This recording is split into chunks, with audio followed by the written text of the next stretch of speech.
Semua orang sering membicarakan tentang militer terkuat di dunia. Namun, saya menemukan sisi lain dari daftar ini yang jauh lebih menarik. Berikut adalah 6 tentara terlemah di dunia yang mungkin belum banyak diketahui. Nomor 6, Makedonia Utara. Makedonia Utara yang terletak di tengah kawasan yang dikenal sebagai Tong Mesiu, wilayah Balkan yang seringkali menjadi pusat ketegangan. Sejak abad ke-19, negara-negara di sekitarnya memiliki ambisi untuk mengklaim bagian dari satu sama lain. Sayangnya, Makedonia Utara berada di tengah panci mendidih ini, dan hal ini menciptakan tantangan bagi negara tersebut. Banyak yang berasumsi bahwa Makedonia Utara, yang mengklaim sepertiga dari Yunani dan sebagian besar Bulgaria Barat, serta memiliki beberapa masalah yang belum terselesaikan dengan Albania dan Serbia, seharusnya memiliki angkatan bersenjata yang tangguh untuk melindungi diri. Namun, kenyataannya berbeda. Makedonia Utara tidak hanya memiliki militer terlemah di kawasan ini, tetapi juga salah satu angkatan bersenjata terlemah di dunia. Geografi negara ini tidak mendukung mereka. Makedonia Utara sepenuhnya terkurung daratan dan tidak memiliki pelabuhan. Dengan populasi hanya 2,1 juta jiwa, hanya sekitar 782.000 yang siap untuk bertugas. Situasi ini menjadi semakin rumit dengan adanya masalah korupsi yang menggerogoti anggaran pertahanan yang sudah terbatas. Akibatnya, Makedonia Utara hanya dapat mendukung 6.850 tentara aktif. Pada tahun 2023, anggaran pertahanan negara tersebut dialokasikan sebesar lebih dari 292 juta dolar. Sebagai perbandingan, sebuah pembom B-2 Spirit seharga 2 miliar dolar. Anggaran militer mereka setara dengan sekitar 30 tank Abrams M1, padahal mereka hanya memiliki 31 tank, di mana 19 diantaranya beroperasi. Pada tahun 2001, Bulgaria menyumbangkan 10 tank milik mereka kepada Makedonia Utara selama serangan Albania. Tetapi sebagian besar peralatan militer yang dimiliki merupakan peninggalan Soviet yang sudah tua dan tidak efisien, termasuk tank T-72A yang terbukti kurang efektif dalam konflik Rusia-Ukraina. Dalam hal angkatan udara, kemampuan Makedonia Utara bisa dibilang sangat terbatas. Mereka tidak memiliki jet tempur, pesawat serang, atau transportasi militer. Namun, mereka memiliki 10 jet latih, dengan 6 diantaranya aktif, serta 10 helikopter angkut, yang juga 6 diantaranya dalam kondisi beroperasi. Dengan hanya 350 personel untuk angkatan udara, kemampuan mereka jauh dari menakutkan. Lalu, bagaimana Makedonia Utara tetap bertahan? Keseimbangan kekuatan antara negara-negara tetangganya, kecuali Kosovo, memainkan peran penting. Setiap negara akan segera campur tangan jika ada yang mencoba mengklaim wilayah. Meski demikian, pendekatan ini bukanlah solusi ideal untuk kemerdekaan suatu negara. Menyadari tantangan yang dihadapi, pemerintah Makedonia Utara mengambil langkah berani dengan bergabung dalam NATO pada tahun 2020. Saat ini, negara dengan populasi sekitar 2 juta ini terhubung dengan sekitar 60% ekonomi global dan memiliki sekitar 7 juta tentara yang siap membela wilayah tersebut. Selain itu, 3 dari 5 tetangganya juga merupakan bagian dari aliansi, memberikan perlindungan tambahan meskipun angkatan bersenjata mereka terbilang minim. Nomor 5 adalah Luxembourg, sebuah negara penyangga yang berperan penting dalam menjaga keamanan Eropa, terletak di antara dua negara adidaya, Prancis dan Jerman. Meskipun merupakan negara kecil yang terkurung daratan, Luxembourg memiliki tenaga kerja yang mampu bersaing, meski populasinya termasuk salah satu yang terkecil di dunia. Angkatan Darat Luxembourg tidak dapat dibandingkan dengan tetangganya. Bahkan jika semua 90.000 warga yang layak dinas dipanggil untuk tugas, jumlah tersebut masih jauh dari mencukupi. Meskipun tampaknya tidak ada gunanya mempertahankan tentara saat ini, Luxembourg dengan bangga memiliki 1.000 personel aktif. Alasannya tidak sepenuhnya jelas, mengingat negara ini tidak memiliki tank, artileri, dan hanya mengoperasikan 180 kendaraan militer. Sebagai negara yang terkurung daratan, Luxembourg juga tidak memiliki angkatan laut dan tidak memiliki cukup ruang untuk membangun pangkalan udara operasional, sehingga mereka tidak memiliki angkatan udara. Untungnya, Eropa Barat telah meninggalkan masa lalu yang penuh konflik, dan kemerdekaan Luxembourg saat ini tidak dalam bahaya.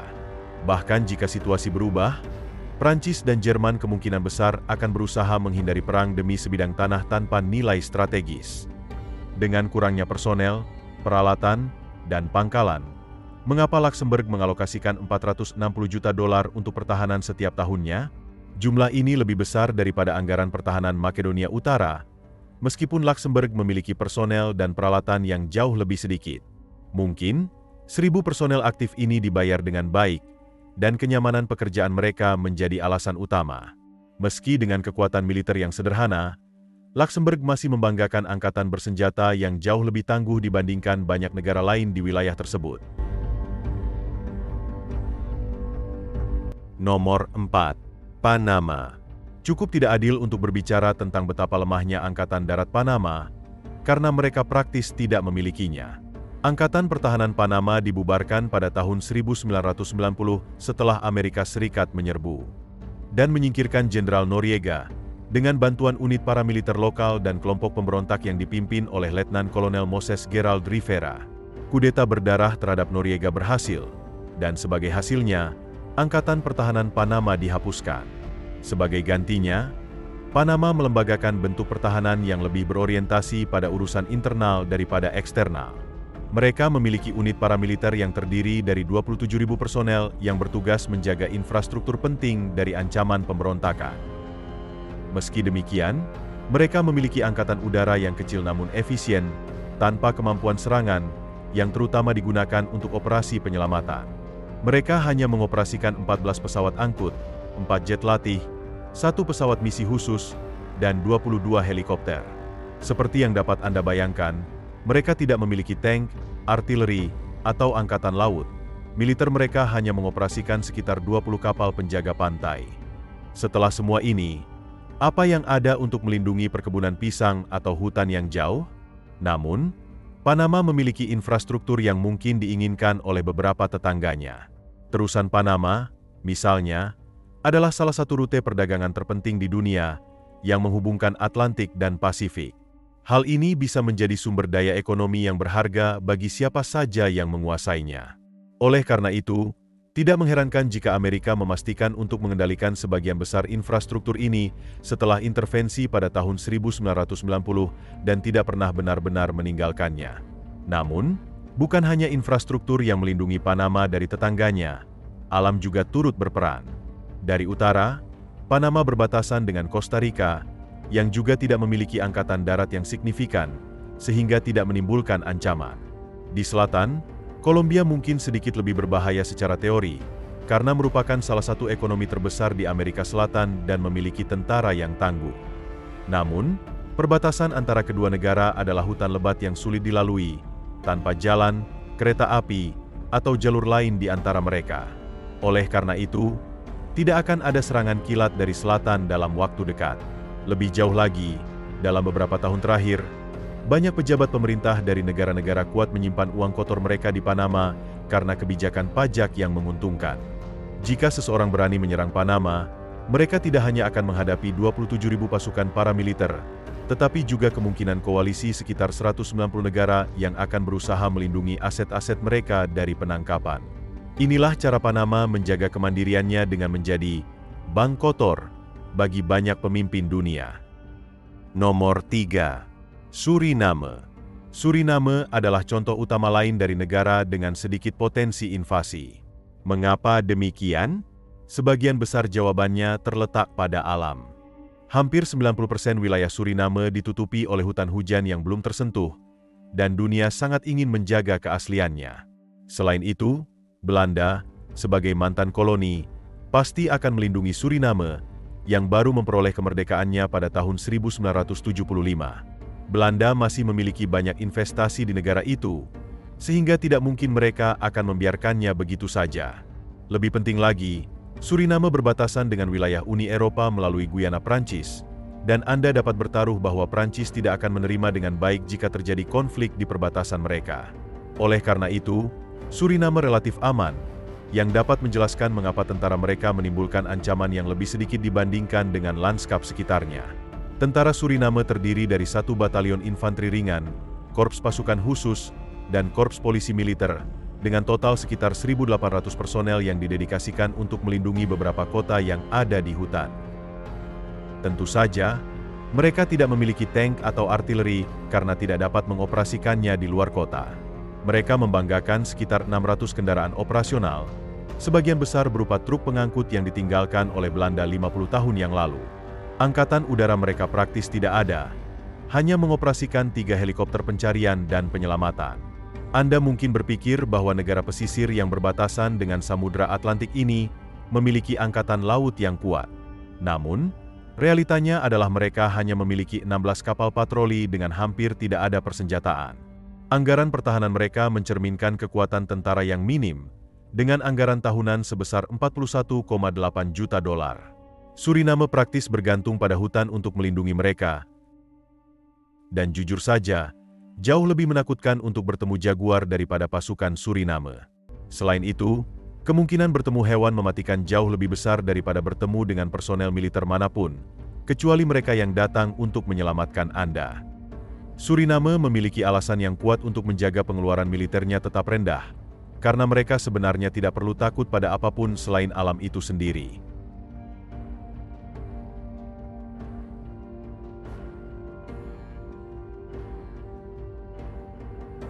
Ketika kita beralih ke entry berikutnya, situasi akan sangat berbeda.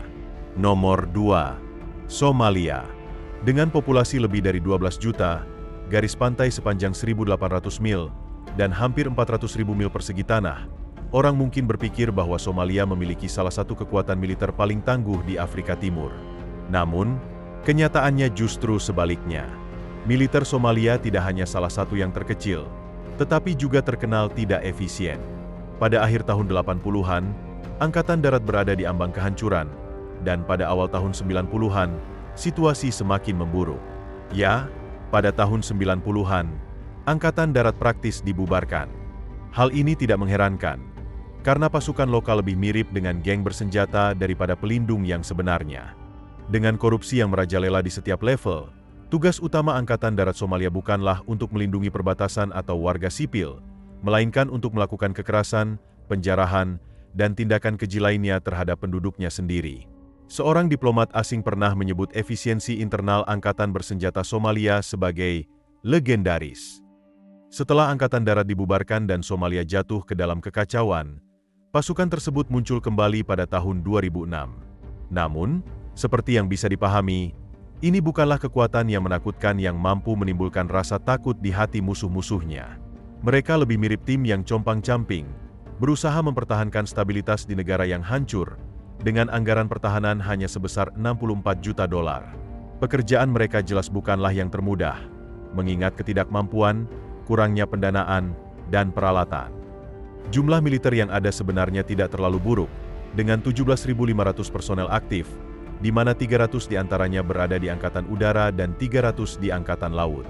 Namun, apa yang sebenarnya dilakukan oleh 300 orang di Angkatan Udara ini adalah misteri, karena Somalia sama sekali tidak memiliki pesawat terbang, helikopter, atau peralatan lainnya. Angkatan Udara hanya mendapat sekitar 1/5 dari anggaran tahunan. Sementara itu, 300 personel di Angkatan Laut memiliki beberapa tugas, meskipun bajak laut lokal seringkali menahan mereka di pelabuhan. Angkatan Laut Somalia masih memiliki 11 kapal patroli yang sebagian besar beroperasi dekat daratan untuk menghindari serangan bajak laut. Namun, sebagian besar anggaran diberikan kepada pasukan darat. Anda mungkin membayangkan mereka adalah kelompok yang menakutkan yang mengoperasikan kendaraan berteknologi tinggi. Kenyataannya, mereka bahkan tidak memiliki tank Soviet lama atau artileri. Mereka hanya mengoperasikan sekitar 1.500 kendaraan transportasi, jika mereka memiliki bahan bakar yang seringkali dicuri dan dijual di pasar gelap. Lebih jauh lagi, Somalia tidak memiliki jaringan kereta api atau jalur air yang efisien, sehingga jalur pasokan menjadi sangat tidak efektif, terutama dengan hanya 15.000 km jalan yang ada di seluruh negeri. Lalu, bagaimana orang-orang ini bisa tetap mandiri? Mungkin karena tidak ada yang mau berurusan dengan penduduk lokal, sehingga mereka dibiarkan begitu saja. Ditambah lagi, dengan rakyatnya yang kelaparan, siapapun yang menguasai tanah terpencil ini harus menghadapi banyak masalah, membuatnya lebih baik untuk membiarkannya dalam keadaan yang ada. Baru-baru ini, Amerika, Rusia, Inggris, Italia, Prancis, dan negara-negara lain mulai membubarkan para perompak yang merajalela di perairan Somalia dan mengganggu perdagangan lokal. Amerika juga menawarkan bantuan pada akhir 2010-an untuk memberantas berbagai kelompok pemberontak dan melatih militer agar dapat menangani masalah dalam negeri mereka sendiri. Namun, tidak ada yang dapat menghapus mentalitas korupsi yang telah mendarah daging di negara ini. Jadi, Somalia kemungkinan akan mempertahankan posisi ini untuk waktu yang cukup lama. Nomor 1. Bhutan. Tidak mengherankan jika sebuah negara dengan menteri kebahagiaan tidak terlalu tertarik untuk memiliki kekuatan militer yang besar atau efektif. Dikelilingi oleh dua negara terpadat di dunia, India dan Cina, serta terletak di puncak pegunungan Himalaya, Bhutan tidak terlalu memikirkan kemungkinan ditaklukkan. Selain itu, memulai perang nuklir antara India dan Cina terkait penguasaan Bhutan jelas bukanlah prioritas utama bagi kedua negara tersebut, sehingga Bhutan merasa cukup aman untuk saat ini. Namun, mereka tetap harus waspada. Pada tahun 2010, sekelompok separatis India mencoba menyerang dan menguasai negara itu. Angkatan Darat Bhutan yang beranggotakan 5.000 personel berhasil menangkis serangan tersebut dengan bantuan besar-besaran dari India. Dengan anggaran tahunan sebesar $29 juta, pengeluaran ini tampaknya cukup wajar. Saya penasaran berapa anggaran Kementerian Kebahagiaan untuk tahun 2023. Sebagai negara yang terkurung daratan, Bhutan tidak memiliki angkatan laut, dan dengan medan pegunungan yang sulit, membangun landasan udara yang layak, apalagi pangkalan udara, sangatlah menantang. Oleh karena itu, mereka tidak memiliki angkatan udara, dan siapa yang membutuhkannya? Mereka tidak memiliki peluang untuk melawan angkatan udara Cina atau India, jadi itu akan menjadi pemborosan sumber daya. Dengan medan seperti itu, kendaraan lapis baja seperti tank dan artileri juga tidak efisien. Satu-satunya hal yang dapat mereka lakukan adalah memicu longsoran salju. Bhutan hanya mengoperasikan sekitar 50 kendaraan untuk keperluan transportasi. Apa yang membuat Bhutan tetap aman? Di satu sisi, status quo. Di sisi lain, kekuatan alam. Yang paling penting, mereka hampir tidak memiliki nilai strategis. Sumber daya yang mereka miliki dalam jumlah besar hanyalah air, dan jika mereka menahan diri dari membangun bendungan secara sembarangan, kemungkinan besar mereka tidak akan menghadapi masalah dari India atau Cina. Saya tidak dapat memutuskan apakah baik bahwa Bhutan aman karena tidak ada yang menginginkan tanah mereka, atau apakah itu merupakan penghinaan bagi negara yang masih memiliki tentara seperti Bhutan. Mungkin lebih baik tidak mengetahuinya, karena kekuatan militer yang tangguh dapat digulingkan hanya dalam beberapa jam oleh unit-unit militer khusus terbaik di dunia. Terima kasih telah menonton dan sampai jumpa.